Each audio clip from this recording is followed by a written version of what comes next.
जय श्री कृष्ण। राधे राधे। जय श्री कृष्ण। राधे राधे।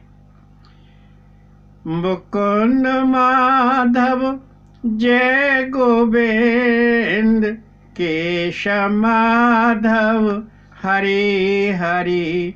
मुकुंद माधव जय गोविंद, केशव माधव हरि हरि।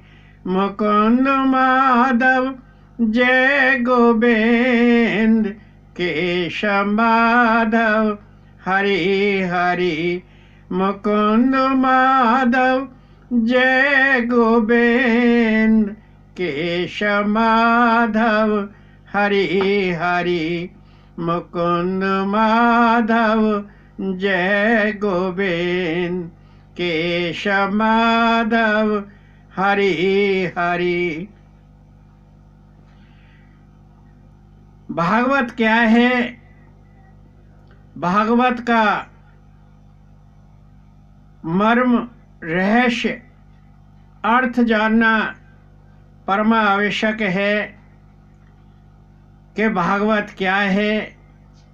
हम इस भगवत धाम में श्रवण करने के लिए आए हुए हैं, लेकिन भागवत का मर्म, भेद, रहस्य नहीं जानते हैं, उसका अर्थ नहीं समझते हैं। तो आइए, भागवत क्या है? भागवत में 5 अक्षर हैं, भ, अ, ग, व और ता। भा कहते हैं भूमि को, आ कहते हैं अग्नि को, गा कहते हैं गगन, आकाश को, और वा कहते हैं वायु, हवा को, और वा कहते हैं वार, पानी को। अर्थ हुआ कि ये 5 महाभूत हैं, आकाश, वायु, अग्नि, जल और पृथ्वी। इन्हीं 5 महाभूतों से इस देह का निर्माण हुआ है, इस देह की रचना हुई है। और ता का अर्थ है तारक। तो भागवत का अर्थ हुआ कि वह जो पंचभूत देह को तारता है, तारने वाला है, वह भागवत है। इसलिए हमें श्री भागवत का श्रवण अवश्य करना चाहिए, अवश्य सुनना चाहिए। तो भागवत का अर्थ हुआ पंचभूत देह को तारने वाला ही भागवत है। दूसरा अर्थ, पंच तत्वों का शोधन करने वाला। पंच तत्व कौन से हैं? आकाश, वायु, अग्नि, जल और पृथ्वी। इन पंच तत्वों का शोधन जो करता है, जो शोधन करने वाला है, वही पर ब्रह्म है, अनंत है, अव्यक्त है, वही नारायण है। भगवान श्री कृष्ण ने 5 महाभूतों का अर्थात 5 तत्वों का शोधन किया। इस देह के निर्माण हेतु भगवान श्री वासुदेव ने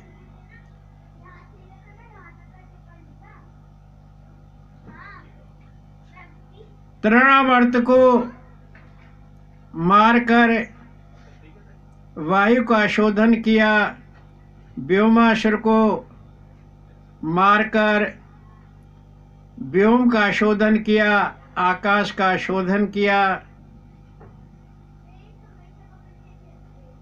कालिए नाग को मारकर जल का शोधन किया, मृदा का भक्षण करके, माटी का भक्षण करके पृथ्वी का शोधन किया और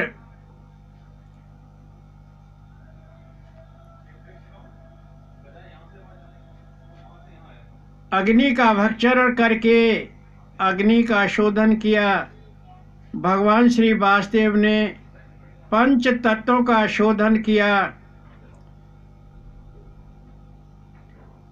अर्थ हुआ कि जो पंच तत्वों का शोधन करने वाला है वही परब्रह्म है, परमात्मा है, वही वासुदेव है।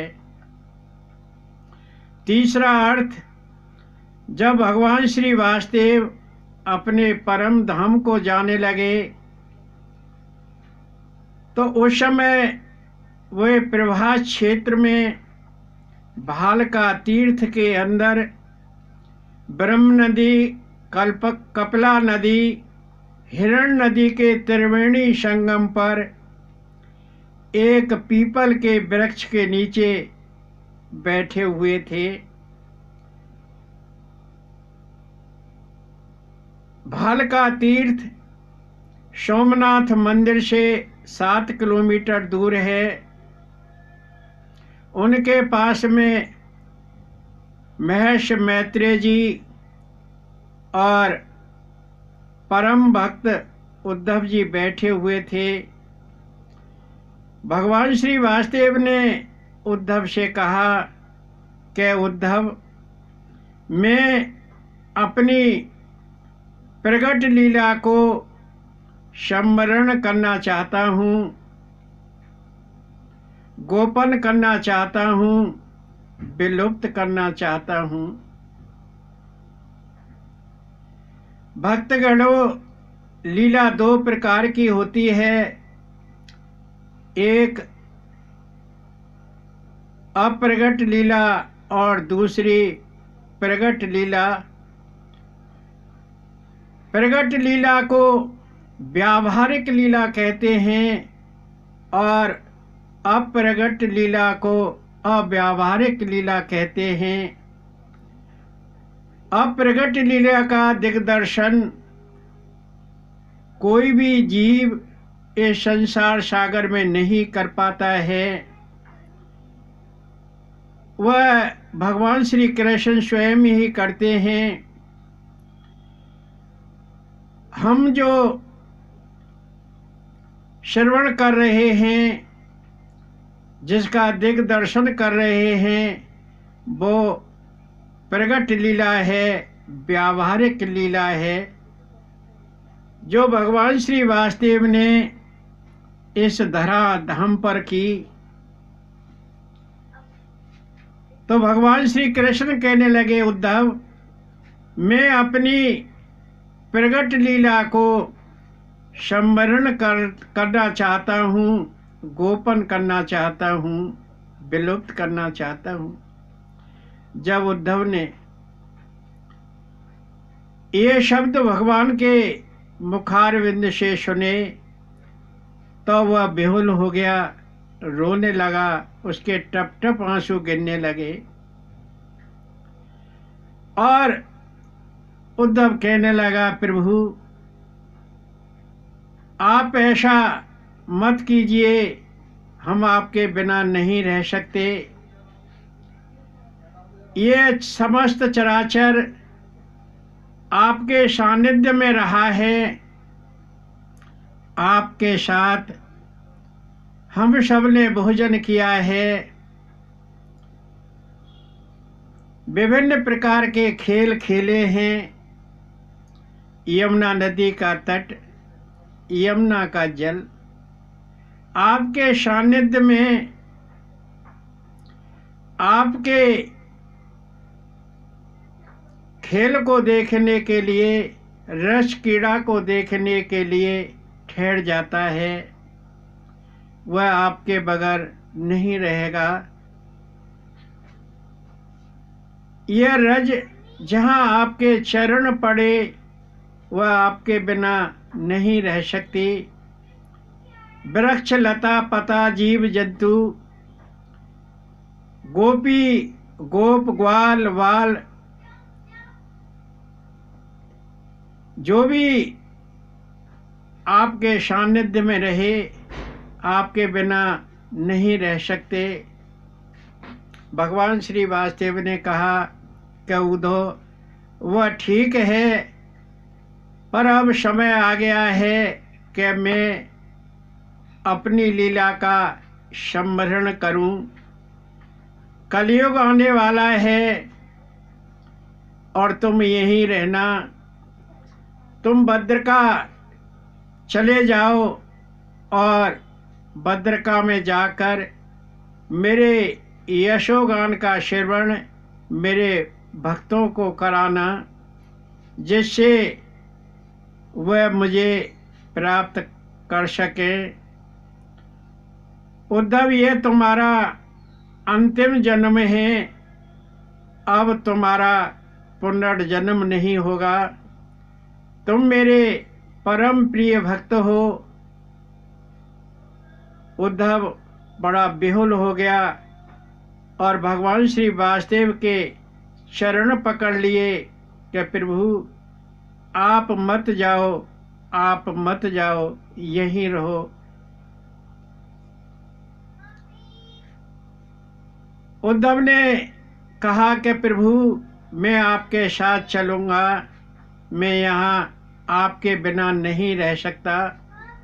जब मैं छोटा था तो आपकी मिट्टी की प्रतिमा बनाकर खेला करता था, लेकिन मुझे जब से आपका सानिध्य प्राप्त हुआ मैं आपके साथ ही रहा। प्रभु आपके बिना मैं नहीं रह सकता। हमसे निर्गुण ब्रह्म की उपासना नहीं होगी।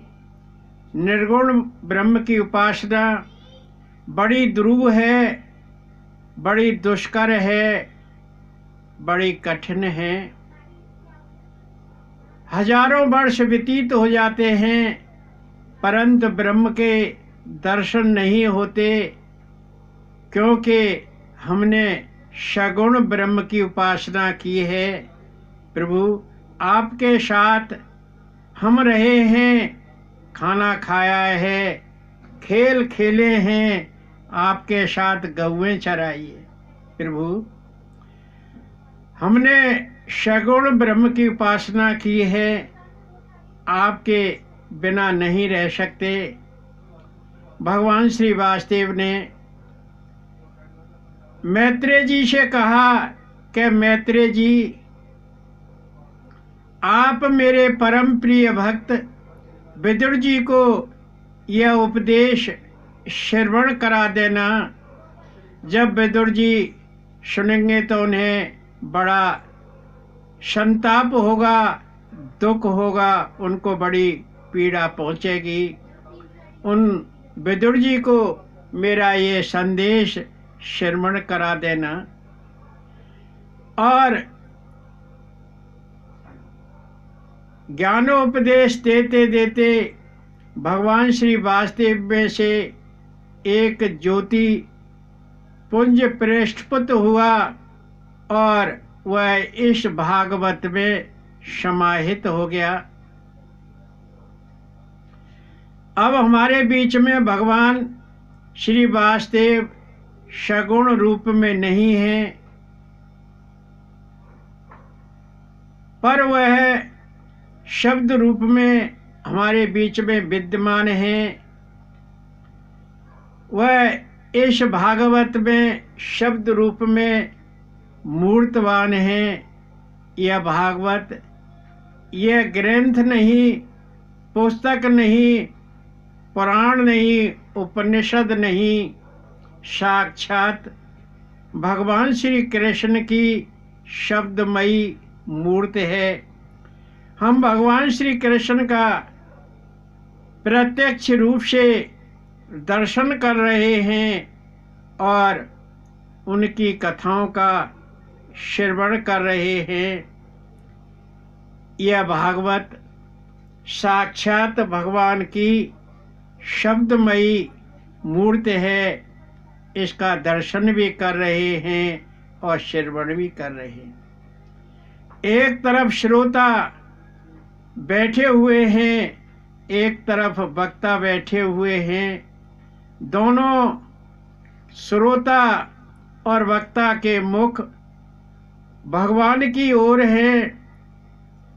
भगवान का दर्शन भी कर रहे हैं और भगवान की लीलाओं का श्रवण भी कर रहे हैं। अर्थ हुआ कि श्री भागवत